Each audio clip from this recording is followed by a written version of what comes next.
vamos ao tema de hoje, claro, vamos começar com o Supremo, né? A maioria dos ministros do STF já votou por manter as regras atuais dos acordos de delação premiada.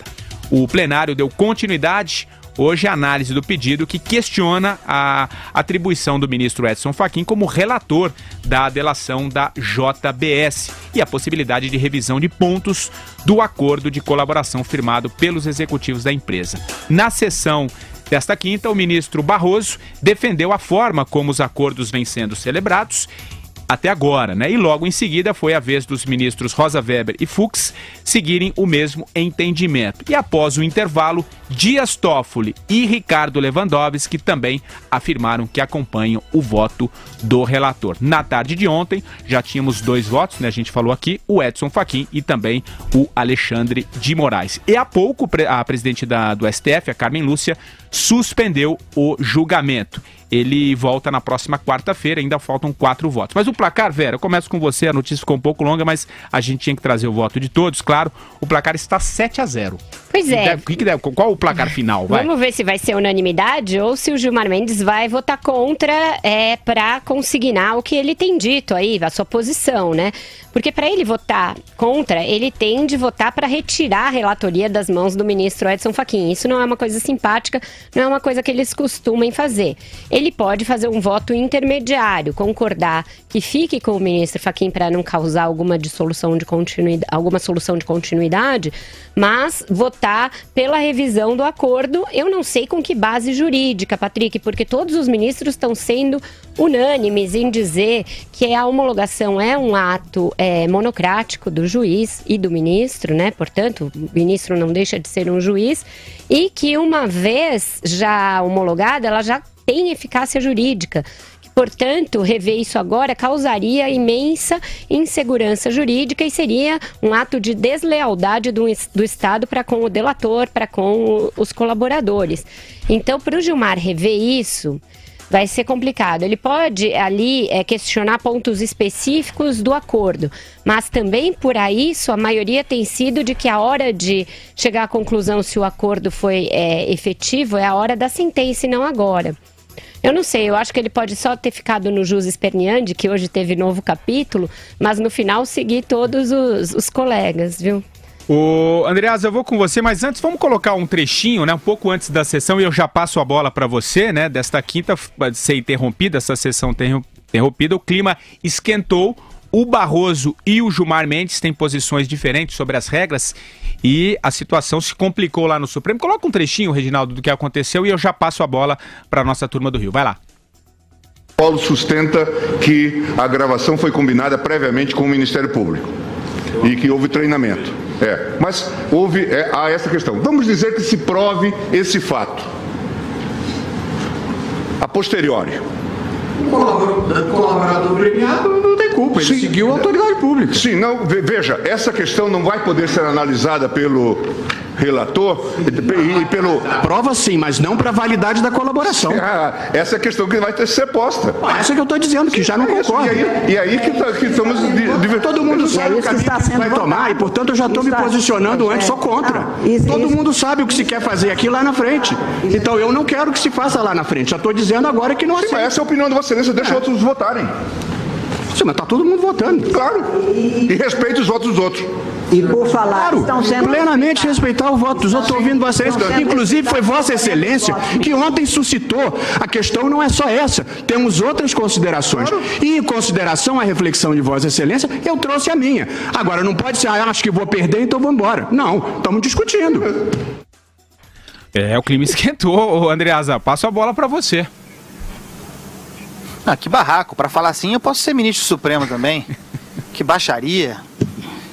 Que dupla. Vocês sabem que a gente faz as críticas aqui diárias ao Gilmar Mendes e ele merece, mas eu vou te contar, a minha paciência, a minha desconfiança relativamente ao Barroso é imensa. Uma coisa horrorosa. Olha, o Gilmar vai ser o voto único derrotado, né? Ele vai formar a dissidência absolutamente sozinho. não tem como ele voltar atrás nessa posição, nesta altura do campeonato. Ele vai ter que ir com ela até o final. Eu pensava que ele poderia levar o Lewandowski consigo, mas não levará. Então, será o voto vencido, o Gilmar Mendes, e como nós falamos aqui ontem, é bom que seja assim. A única maneira de, no plenário do Supremo hoje, abrir a delação, o acordo de delação dos Batista, seria alguém alegar, e pode ser que o Gilmar faça isso quando chegar o seu voto na semana que vem, lembrando que todos os ministros podem mudar de posição, mas é certo que isso não acontecerá. Mas o Gilmar, por exemplo, alguém pode alegar que os Batista, ou por exemplo o Joesley Batista, é líder de uma organização criminosa. Ele sem dúvida é o líder da JBS. Se alguém achar que aquelas operações criminosas que a JBS fez, e ainda faz, configuram uma organização criminosa, ele é líder. Nesse caso, a delação poderia ser aberta, o acordo, o conteúdo do acordo poderia ser aberto. É a única forma de se rever o conteúdo desse acordo agora. Mas é melhor que não seja. Estamos de acordo a esse respeito. Falamos muito sobre isso aqui hoje. A Vera falou, existe a segurança jurídica, né? Está claro que o Fachin, na condição de relator, mas poderia ser qualquer outro, já houve a jurisprudência, nós falamos ontem, estabelecida em voto do Dias Toffoli, no caso bizarro do Youssef, o relator pode monocraticamente tomar a decisão, homologar a delação. Então não há nada errado. Não cabe nesse momento ao juiz, ao ministro do Supremo, fazer qualquer coisa se não verificar que o procedimento jurídico, que o processo foi feito corretamente. Não cabe entrar no mérito. Lá na frente, e isso apareceu hoje nas discussões, tá? Lá na frente, no momento da sentença, à medida em que as denúncias feitas em delação avançarem e as provas, porque delação não é prova, o sujeito precisa entregar a prova. Lá na frente, se verificar que o delator não entregou aquilo que prometeu, aí sim, por ocasião da sentença, o conteúdo da delação pode ser revisto. Antes disso, não. Antes disso é perigo. É brecha para que se reveja outras delações, para que se quebre a segurança jurídica para delações do futuro. Agora é o seguinte, o Barroso, né? O Estado tem que ser leal com o delator, mas o delator também tem que ser leal com o Estado, de modo que está na hora do senhor Joesley Batista começar a dizer a verdade, ou melhor, começar a dizer toda a verdade. O PT, repito, o PT, Lula, Dilma, BNDES, Luciano Coutinho precisam começar a aparecer concretamente nessa delação. Concorda, Marcelo Madureira? Concordo. O delator, né, é meio um balcão de negócios, né, Andreasa? É verdade, o cara coloca ali um produto para vender e ele tem que entregar, ou seja, ele tem que, de alguma forma, comprovar, né, aquilo que foi delatado e delatar até o final, até as últimas consequências, esclarecer todos os fatos, não ter esse discurso ambíguo do Joesley Batista, né? E que você fica realmente sem saber, ou em dúvida, até que ponto o ex-presidente Lula, a ex-presidente Dilma tinham ou não ciência, envolvimento com a questão toda, outros aspectos, né, da operação da JBS com o poder público. Isso tem que ficar sem dúvida nenhuma. Agora, só sobre outra coisa que o Andreasa estava falando, né, da preocupação do Gilmar Mendes levar o Lewandowski durante a votação. Andreasa, depende do lugar que for e para fazer o quê, eu dou maior força. Agora, me parece que o Gilmar Mendes, em função de estarmos no Brasil, ele vai tomar um 7-1, né, que virou um placar emblemático no final Brasil. Vai ser 10-1. Vai ser 7-0, ele deve... não, deve ser 10-1, mas por enquanto eu vou ficar no 7-1, né, porque realmente o fato o voto do Lewandowski nem conta. Agora, realmente, como se mostrou na gravação também, É lamentável, quer dizer, isso de repente sempre acontecia, mas a gente não tinha a TV Justiça para testemunhar, né? Esses barracos, mesmo porque eu já escutei palestras do ministro Barroso, participei de um seminário com o ministro Barroso, eu achei ele uma pessoa elegantíssima, bastante inteligente, articulada. Confesso que de certa forma fiquei um pouco surpreso com o comportamento dele, né? Eu acho que ele saiu um pouco do estado normal dele aí, mas na frente do Gilmar Mendes qualquer um sai, não? Não, acho que ele estava naquele tom elegante dele de sempre. A gente pode discordar de várias posições jurídicas e ideológicas dele, mas não que ele seja um sujeito bastante educado e ponderado. E ele estava nessa linha quando foi interrompido pelo Gilmar. Foi a melhor impressão dele. Ele foi interrompido pelo Gilmar na maior linha, não sabe brincar, não desce pro play, né? Que é assim, deixa os outros votarem como o Gilmar é uma doida. Ele tá fazendo um papelão atrás do outro. Gilmar é uma doida. O Gilmar tá cada vez mais Gilmar isolado. Tá parecendo aquele cabeleireiro da Dilma. Não é não? Camura? Gilmar parece que ele tem muito menos cabelo. O Celso Kimura. O que me parece é que ele resolveu partir para um tipo de abordagem com os seus pares que não cabe, gente. Não cabe esse tipo de abordagem. Ele não pode querer se arvorar em senhor da razão e o único conhecedor de direito entre 11 ministros. Não. Cada um ali é tão ministro quanto ele. Diga. A bola é minha, se não for como eu quero, ninguém joga, mais ou menos isso. Agora, essa votação, pelo menos, me deixa tranquilo, que ela fortalece a Operação Lava Jato, fortalece até então os acordos, né, até agora de delação premiada, e não abrem perspectiva para que você possa ter renegociações ou melamentos ou melações de delações. Eu acho que... Essa é a minha análise. Eu acho que o ministro Gilmar veio muito embalado do TSE na semana passada, quando ele meio deu as regras, jogou de mão. Ele achou que ia ser mais ou menos assim atropelou a justiça. Ele achou que ia ser mais ou menos assim também no Supremo. Por quê? Porque a sociedade brasileira, de fato, não torceu o nariz para os termos desse acordo e para os irmãos Batista terem obtido perdão judicial. Isso é uma coisa. Daí achar que todo mundo ia concordar com um rabo de arraia geral nas delações, aí ele acho que projetou um poder de convencimento que ele não tem sobre seus pares. E aí, desde ontem, ele foi ficando, para dizer, a gente não pode dizer o que ele foi ficando, mas ele foi ficando enervado de se ver isolado. Ele deu um pito no Alexandre de Moraes e hoje o Barroso estava votando, ele interferiu de uma maneira bastante grosseira, a meu ver.